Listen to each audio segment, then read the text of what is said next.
Hello guys, सभी को नमस्कार, सत श्री अकाल। आप सबका एक बार पुनः आपके YouTube channel GS with Ravi sir में आपका स्वागत है। आज मैं फिर एक नई वीडियो और बड़ी महत्वपूर्ण वीडियो एग्जाम के दृष्टि से। आपने देखा होगा, आप किसी भी एग्जाम को देने जाते हैं तो वहां पर दिल्ली सल्तनत से जुड़े हुए प्रशासनिक और कानूनी और न्याय विभाग से जुड़े हुए प्रश्न पूछे जाते हैं, अक्सर पूछ लेता है। तो आज जो चर्चा होगी हमारी उन्हीं प्रश्नों पर होगी। पीछे आप देख पा रहे होंगे। तो आज की क्लास हम लोग शुरू करते हैं। जैसा कि आपने लास्ट क्लास में देखा था, उस क्लास में आपने देखा था कि दिल्ली सल्तनत के कुछ व्यापारिक केंद्रों के बारे में देखा था। आज हम लोग दिल्ली सल्तनत के प्रमुख न्याय और कानून व्यवस्था को पढ़ने का प्रयास करेंगे और वर्तमान संदर्भ में भी उसको समझने का प्रयास करेंगे। जैसा कि यहां पर मैंने सबसे ऊपर सुल्तान को बनाया है, तो सुल्तान जो दिल्ली सल्तनत में हुआ करता था वह उसके पास अंतिम शक्ति होती थी। जिस प्रकार से वर्तमान में आप देखते हैं हमारे सुप्रीम कोर्ट है और हमारे हाई कोर्ट है, तो उनमें सबसे जो पावरफुल होता है वो सुप्रीम कोर्ट होता है। लेकिन इसके बावजूद भी अगर हमारे देश का राष्ट्रपति किसी को सजा कम कर दे, माफी कर दे या कोई न्याय कर दे, तो अंतिम राइट्स किसके पास है? राष्ट्रपति के पास है।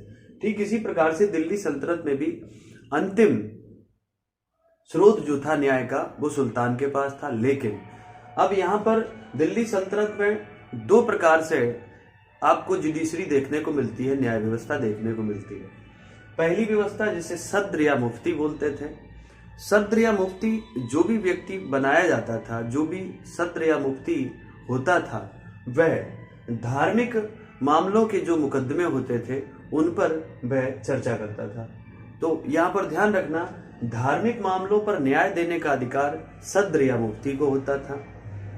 अब धार्मिक मामले किस प्रकार के हो सकते हैं? जैसे मान लिया कोई धर्म में कोई लांछन लगाया जा रहा है, धर्म से जुड़ा हुआ कोई मसला है, तो उस पर जो निर्णय देने का राइट्स था वो सद्र या मुफ्ती को होता था। जबकि काजी बड़ा महत्वपूर्ण पद होता था दिल्ली सल्तनत में, और ये धार्मिक मुकदमों से इतर, यानी कि जो धर्मनिरपेक्ष मामले होते थे, जो धर्मनिरपेक्ष मुकदमे होते थे, उन पर निर्णय काजी देता था। लेकिन ये ध्यान रखना है, काजी भी शरीयत के कानूनों का पालन करता था, नियमों का पालन करता था। वो मैं अभी आगे आपको बताऊंगा। तो यहां से एक बात हमको समझ में आती है कि धर्मनिरपेक्ष मामले काजी देखता था और धार्मिक मामले सद्र या मुफ्ती देखता था।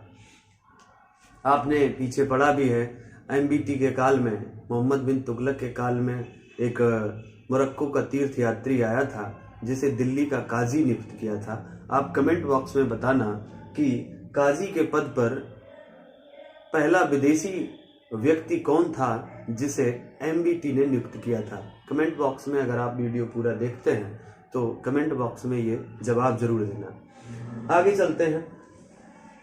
तो सद्र ए सुदूर, ये कौन होता था? सद्र ए सुदूर ये सुल्तान को धार्मिक मामलों में परामर्श देता था, सलाह देता था कि इस धार्मिक मसले पर ये कुरान या हदीस या इज्मा के नियमों के तहत ऐसा लिखा है, ऐसा होना चाहिए। सुल्तान को परामर्श देने का काम कौन करता था? सद्र ए सुदूर। तो ध्यान रखना, मैंने यहाँ लिखा है धार्मिक मामलों में सुल्तान का ये परामर्शदाता होता था। उसके बाद दीवान ए कज़ा, यानी कि ये पूरी जो न्याय व्यवस्था थी उसको दिल्ली सल्तनत में दीवान ए कज़ा के नाम से जाना जाता था, न्याय विभाग था। ठीक है। और इस पूरी न्याय व्यवस्था का जो अध्यक्ष होता था, यानी कि जो दीवान ए कज़ा का जो प्रमुख अधिकारी होता था, उसी को काजी उल कज़ात कहते थे। क्या कहते थे? काजी उल कज़ात कहते थे। इसका काम क्या होता था काजी उल कज़ात? अब ध्यान रखना, ये काजी उल कज़ात अलग है, काजी अलग है। ये क्या काम कर रहा है? ये धार्मिक अधिकारियों की नियुक्ति का काम कर रहा है। न्याय विभाग, न्यायालय कहाँ बनाना है, कहाँ नहीं बनाना है, किसको नियुक्त करना है, किसको नहीं नियुक्त करना है, ये काम कौन देखेगा? काजी उल कज़ात देखेगा। जबकि ये काजी जो है ये धर्मनिरपेक्ष मामलों पर अपना निर्णय लेता था, यानी कि ये जज है एक प्रकार से। लेकिन ये क्या है, ये एक संस्था थी, दीवान कज़ा, ये पूरा जुडिशरी सिस्टम देखती थी, न्याय व्यवस्था देखती थी, न्याय विभाग था एक प्रकार का। अच्छा, अगर ये तो केंद्रीय व्यवस्था हो गई कि केंद्र में सुल्तान को कौन परामर्श देगा, कैसे न्याय के अधिकारी चुने जाएंगे, कौन सलाह देगा, कौन धार्मिक मामले देखेगा। इसी प्रकार से प्रांतों में भी जो न्याय व्यवस्था थी उसको 4 हिस्सों में बांटा गया था। तो प्रांतों में जो सबसे प्रमुख अधिकारी होता था, जिसके पास सबसे ज्यादा क्षेत्राधिकार होता था, सबसे बड़ा न्यायालय होता था, सबसे ज्यादा उसके पास शक्ति होती थी, उसी को बली या गवर्नर कहते थे। आज भी आप जानते हैं कि जिस प्रकार से केंद्र में राष्ट्रपति के पास सबसे ज्यादा न्यायिक शक्तियां होती हैं, उसी प्रकार से राज्य में राज्यपाल के पास ये सारी शक्तियां होती हैं। मैंने आपको पीछे भी वर्तमान परिप्रेक्ष्य में जब आप पॉलिटी पढ़ोगे तो वहां पर इस बात को आप समझ पाएंगे। तो दिल्ली सल्तनत में बली और गवर्नर जो होता था वह सर्वाधिक क्षेत्राधिकार, उसका पूरा जो प्रांत होता था उस प्रांत का वह किसी भी हिस्से का निर्णय ले सकता था। सर्वोच्च न्यायालय होता था, यानी कि सूबे का सबसे बड़ा न्यायालय होता था। जिस प्रकार से वर्तमान में आज हम लोग हाई कोर्ट की बात करते हैं, है ना, तो हाई कोर्ट जैसा ही अधिकार होता था, इसको ध्यान रखना। लेकिन यहाँ पर यह ध्यान रखना है, सर्वोच्च अधिकारी होता था, सबसे बड़ा अधिकारी है, सबसे बड़ा अधिकारी यानी गवर्नर जैसा। अब देखो कैसे जुडिशरी बनी हुई थी। काजी ए सूबा जो होता था ये दीवानी और फौजदारी दोनों प्रकार के मामले देखता था, है ना। क्रिमिनल और सिविल दोनों प्रकार के मसलों पर काजी ए सूबा जो अदालत होती थी उसमें आप जा सकते थे। इसी प्रकार से दीवान ए सूबा ये सिर्फ भू राजस्व यानी कि जो लगान से जुड़े हुए मसले होते थे, जमीन से जुड़े हुए मसले होते थे, उनके लिए आप कहाँ जा सकते थे, दीवान ए सूबा में जा सकते थे। वर्तमान में आप जानते हैं कि जो भू राजस्व संबंधी मामले होते हैं, जो झगड़े होते हैं, जो विवाद होते हैं, वह एसडीएम की न्यायालय में निस्तारण किया जाता है। तो भू राजस्व का जो इस समय सबसे बड़ा अधिकारी जिला जज के द्वारा किसे बनाया जाता है, एसडीएम को बनाया जाता है। हालांकि पूरे जिले के भू राजस्व पर सर्वाधिक अधिकार, सबसे ज्यादा अधिकार हम कह दें डीएम का होता है, लेकिन डीएम ये सारी पावर्स का इस्तेमाल अपने अधीनस्थ सहयोगियों के तौर पर करता है, जैसे एसडीएम के माध्यम से करता है। तो भू राजस्व का जो मामला होते थे उन्हें दिल्ली सल्तनत में दीवान ए सूबा के नाम से जाना जाता था। इसी प्रकार से सद्र ए सूबा एक संकुचित, आपको हो सकता है नहीं दिख रहा हो वीडियो में, तो आप नोट कर लेना। जो चौथा प्रकार है, जो चौथी कैटेगरी है, उसे सद्र ए सूबा, इसके पास संकुचित अधिकार होते थे, एक लिमिटेशन के तहत ये न्याय दे सकता था। तो यहाँ पर 4 प्रकार की व्यवस्थाएं आपको पढ़ने को मिलती हैं, देखने को मिलती हैं। बली या गवर्नर, काजी ए सूबा, दीवान ए सूबा और सद्र ए सूबा। ठीक है, तो ये 4 व्यवस्थाएं आपको सूबों के अंतर्गत अर्थात प्रांतों के अंतर्गत देखने को मिलती हैं। अब हम लोग आते हैं कानून व्यवस्था पर। तो दिल्ली सल्तनत की जो कानून व्यवस्था थी वो किस प्रकार से थी, आप यहाँ पर समझ गए। हिंदू और मुस्लिम 2 वर्ग उस समय प्रमुख थे। तो दोनों वर्गों के लिए क्या कानून थे, मुस्लिमों के लिए जो कानून बनाए जाते थे, नियम बनाए जाते थे, वो शरीयत के हिसाब से बनाए जाते थे, शरीयत के कानून के तहत बनाए जाते थे।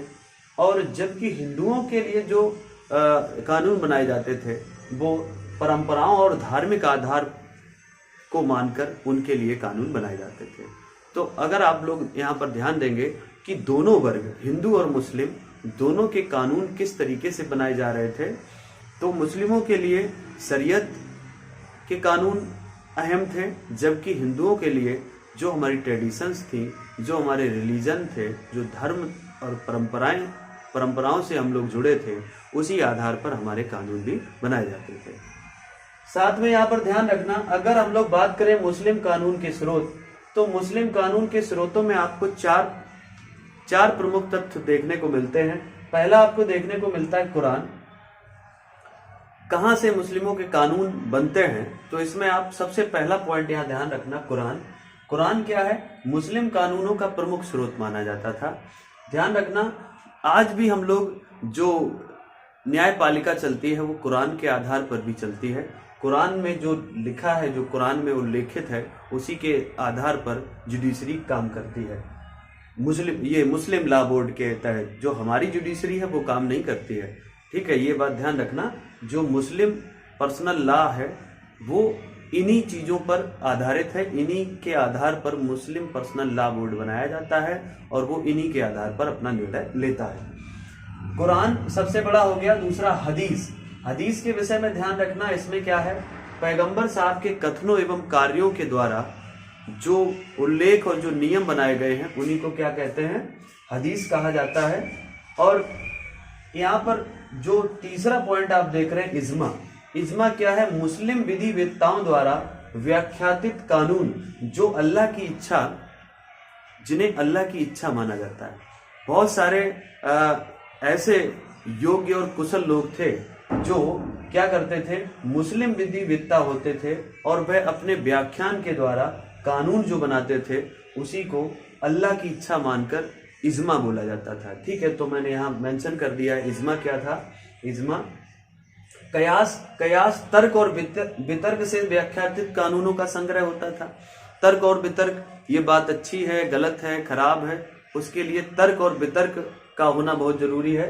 तो तर्क और वितर्क से जो कानून बनाए जाते थे उन्हीं को कयास बोला जाता था।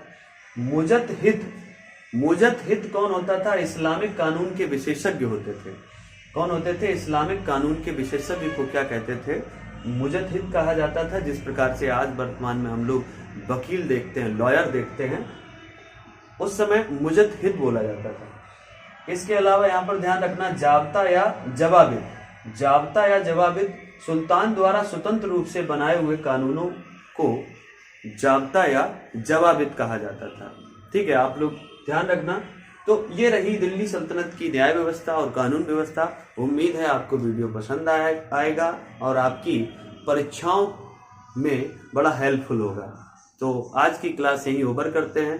अपना और अपनों का खूब ख्याल रखें, हंसते मुस्कुराते रहें। जय हिंद, जिंदाबाद।